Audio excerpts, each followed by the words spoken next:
Salesforce admin could be someone as simple as the person who's in charge of running your Salesforce instance.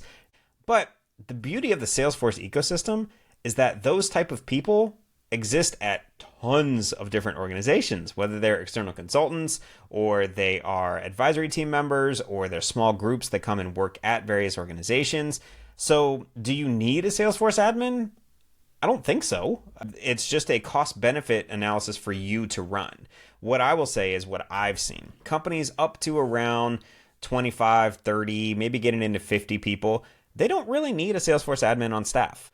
But I absolutely would suggest investing in getting your Salesforce infrastructure set up correct from day one.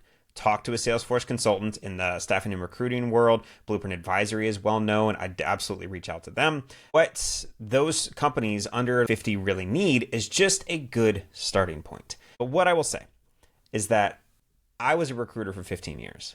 I learned everything I know about Salesforce and got 3 certifications in under a month.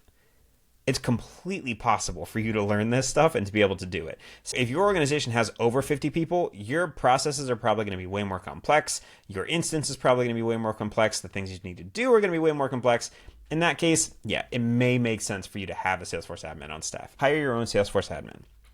It might pay for itself in the consulting costs that you're going to save.